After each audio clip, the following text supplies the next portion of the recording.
રોજ સવારે અને સાંજે સાંભળો દેવી કવચ. ઓમ ચંડિકા દેવીને નમસ્કાર. માર્કંડેયજીએ કહ્યું, હે પિતામહ, જે આ સંસારમાં પરમ ગોપનીય અને મનુષ્યોનું બધી રીતે રક્ષણ કરનારું છે અને જેને તમે અત્યાર સુધી બીજા કોઈ સામે પ્રગટ ન કર્યું હોય એવું કોઈ સાધન મને કહી બતાવો. બ્રહ્માજી બોલ્યા, હે બ્રાહ્મણ, એવું તો એકમાત્ર દેવીનું કવચ જ છે, જે ગોપનીય કરતાં પણ પરમ ગોપનીય, પવિત્ર તથા બધા પ્રાણીઓ ઉપર ઉપકાર કરનારું છે. હે મહામુનિ, તે તમે સાંભળો. દેવીની 9 મૂર્તિઓ છે. તેમને નવદુર્ગા કહે છે.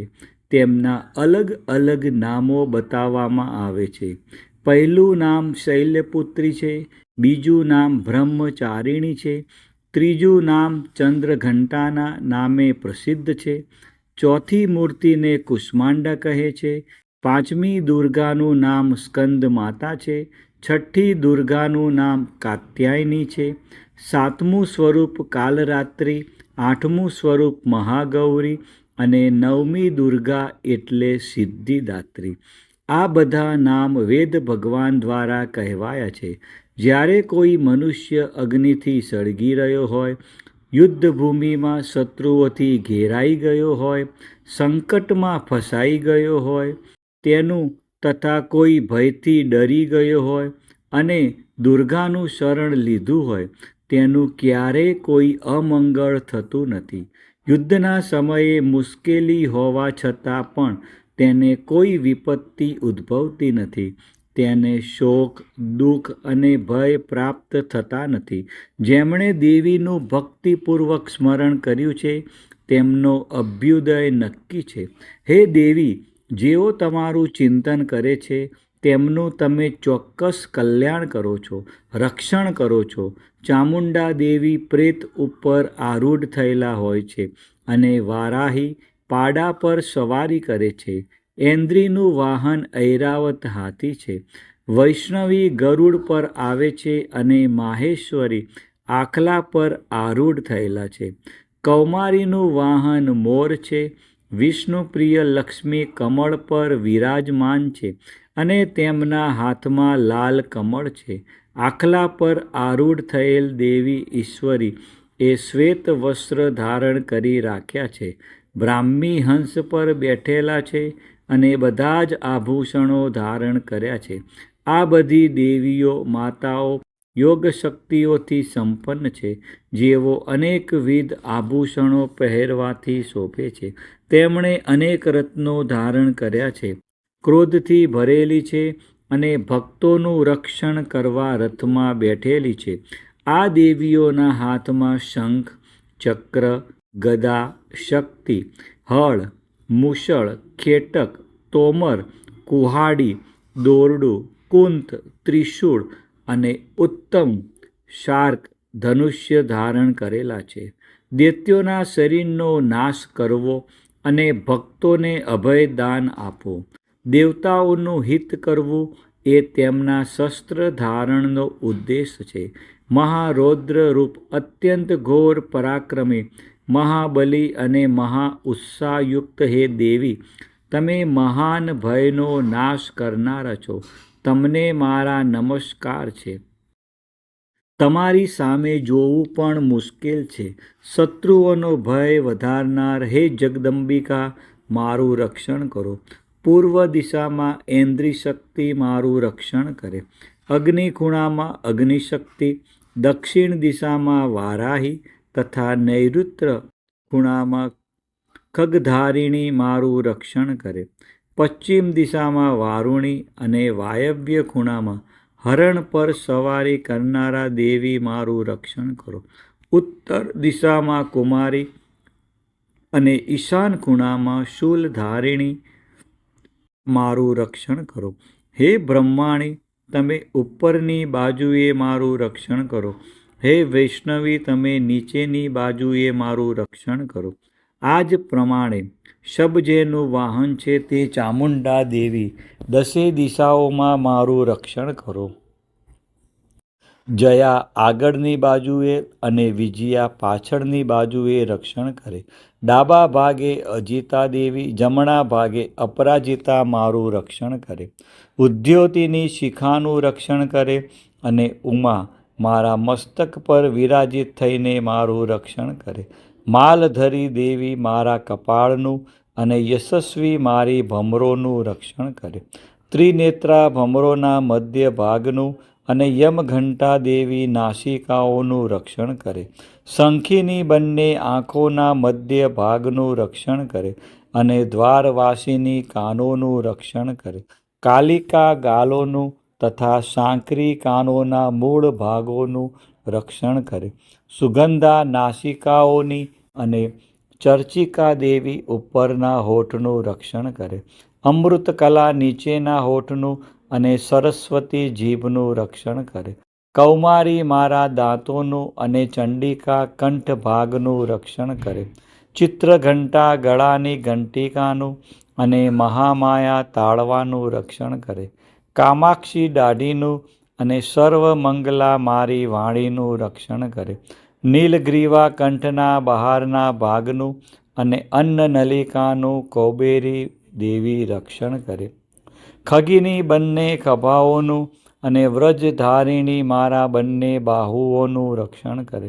દંડીની દેવી બંને હાથોનું અને અંબિકા આંગળીઓનું રક્ષણ કરે. શુલેશ્વરી નખોનું રક્ષણ કરે અને કુલેશ્વરી કોક પેટનું રક્ષણ કરે. મહાદેવી બંને સ્તનોનું અને શોક વિનાશીની મનનું રક્ષણ કરે. લલિતા દેવી હૃદયનું અને શૂલધારિણી ઉદરનું રક્ષણ કરે. કામિની નાભીનું અને ગુહેશ્વરી ગુહ ભાગનું રક્ષણ કરે. પૂતના અને કામિકા લિંગનું અને પાડાને વાહન બનાવનાર દેવી ગુદાનું રક્ષણ કરે. ભગવતી કટી પ્રદેશનું અને ઘૂંટણોની રક્ષા વિંધ્યવાસિની કરે. સર્વ કામનાઓ પૂરી કરનારા દેવી જંઘાઓનું રક્ષણ કરે. નારસિંહી દેવીઓનું પિંડીઓનું રક્ષણ કરે. તેજસી બંને પગોના પૃષ્ઠભાગનું રક્ષણ કરે. શ્રીદેવી પગોની આંગળીઓનું અને તલવાસિની દેવી પગના તળિયાનું રક્ષણ કરે. પોતાની વિકરાળ દાઢોથી ભયંકર દેખાતા કરાલી દેવી નખોનું અને ઉદ્ધવકેશિની દેવી વાળનું રક્ષણ કરે. કૌબેરી રૂવાંટીના છિદ્રોનું અને વાગેશ્વરી ત્વચાનું રક્ષણ કરે. પાર્વતી રક્ત મજ્જા વસા માંસ હાડકાં અને મેદનું રક્ષણ કરે. કાલરાત્રિ આંતરડાઓનું અને મુકુટેશ્વરી પિત્તનું રક્ષણ કરે. પદ્માવતી કમળ કોષોના મૂળ આધારનું અને ચૂડામણી કફનું રક્ષણ કરે. જ્વાળામુખી નખોના તેજનું અને અભેદા સમસ્ત સાંધાઓનું રક્ષણ કરે. હે બ્રહ્માણી, તમે મારા વીર્યનું રક્ષણ કરો. હે છત્રેશ્વરી, મારી છાયાનું રક્ષણ કરો. હે ધર્મધારિણી, મારા અહંકાર, મન અને બુદ્ધિનું રક્ષણ કરો. હે વ્રજ ધારણ કરનાર દેવી, મારા પ્રાણ, અપાન, વ્યાન, ઉદાન અને સમાનનું સંરક્ષણ કરો. કલ્યાણથી શોભતા હે દેવી, મારા પ્રાણનું રક્ષણ કરો. યોગીની દેવી, રસરૂપ, ગંધ, શબ્દ અને સ્પર્શનું અને હે નારાયણી, તમે મારા સત્વ, રજ અને તમો ગુણનું રક્ષણ કરો. વારાહી આયુષ્યનું રક્ષણ કરે.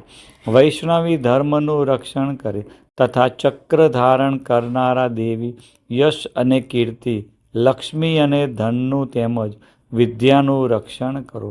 હે ઇન્દ્રાણી, તમે ગોત્રનું રક્ષણ કરો. હે ભૈરવી, પત્નીનું રક્ષણ કરો. હે ચંડિકા, મારા પશુઓનું રક્ષણ કરો. હે મહાલક્ષ્મી, પુત્રોનું, સંતાનોનું રક્ષણ કરો. હે સુપથા દેવી, મારા પથનું અને ક્ષેમકરી દેવી, મારા માર્ગનું રક્ષણ કરે. હે મહાલક્ષ્મી, રાજદ્વારી કાર્યોમાં મારું રક્ષણ કરો તથા સર્વ બાજુએ રહેલા વિજયા, ચારે બાજુ રહીને રક્ષણ કરો. હે દેવી, જે સ્થાન કવચમાં કહેવાયું નથી અને તેથી રક્ષણ વિનાનું છે, તે બધા સ્થાનો તમારા વડે સુરક્ષિત થાય, કારણ કે તમે વિજયશાલિની અને પાપનાશિની છો. મનુષ્ય પોતાના શરીરનું ભલું ઈચ્છતો હોય તો તેણે કવચનો પાઠ કર્યા વિના એક ડગલું પણ ભરવું નહીં. કવચનો પાઠ કરીને જ યાત્રા કરવી. કવચના પાઠથી બધી બાજુથી સુરક્ષિત થયેલો મનુષ્ય જ્યાં જ્યાં જાય છે ત્યાં ત્યાં તેને ધન લાભ થાય છે તથા સઘળી કામનાઓ પર વિજય પ્રાપ્ત થાય છે. તે જે અભિષ્ટ વસ્તુનું ચિંતન કરે છે તેને તે અચૂકપણે પ્રાપ્ત કરી લે છે. તે મનુષ્ય આ પૃથ્વી ઉપર અતુલ ઐશ્વર્ય પામે છે. કવચથી રક્ષાયેલો મનુષ્ય નિર્ભય થઈ જાય છે. યુદ્ધમાં તેમનો પરાજય થતો નથી તથા તે ત્રણેય લોકમાં પૂજનીય બને છે. આ દેવી કવચ દેવતાઓને પણ દુર્લભ છે. જે આ કવચનો દરરોજ 3 સંધ્યાએ શ્રદ્ધાપૂર્વક પાઠ કરે છે તેની દેવી કલા પ્રાપ્ત થાય છે તથા તે ત્રણેય લોકમાં પરાજિત થતો નથી. એટલું જ નહીં, તે અપમૃત્યુથી રહિત થઈને 100 કરતાં પણ વધુ વર્ષ જીવે છે. કવચ ધારણ કરનાર મનુષ્યની રાજા તરફથી સન્માન અને વૃદ્ધિ થાય છે. આ કવચ મનુષ્યના તેજની વૃદ્ધિ કરનારું અને ઉત્તમ છે. આ કવચનો પાઠ કરનારો મનુષ્ય પોતાની કીર્તિથી શોભા પામીને પૃથ્વી ઉપર પોતાના સુયશ સાથે સાથે વૃદ્ધિ પામે છે. જે પહેલાં કવચ કરીને સપ્તસતી ચંડી પાઠ કરે છે તેની જ્યાં સુધી વન પર્વત હોય ત્યાં સુધી તે આનંદથી યુક્ત આ પૃથ્વી ઉપર રહે છે. તેના પુત્રો પૌત્ર સંતાન પરંપરા બનેલી રહે છે. પછી દેહાંત થતાં તે મનુષ્ય મહામાયાની કૃપાથી નિત્ય પરમ પદને પામે છે. જે દેવતાઓને પણ દુર્લભ છે તે સુંદર દિવ્ય રૂપ ધારણ કરે છે અને કલ્યાણ શિવની સાથે આનંદનો ભાગી બને છે. દેવી કવચ સમાપ્ત. બોલો શ્રી અંબે માત કી જય, ચામુંડા માત કી જય, ખોડિયાર માત કી જય, ઉમિયા માત કી જય, મહાકાળી માત કી જય. આ પ્રમાણે રોજ સવારે, સાંજે અને રાત્રે દેવી કવચનો પાઠ અવશ્ય કરવો અથવા સાંભળવો.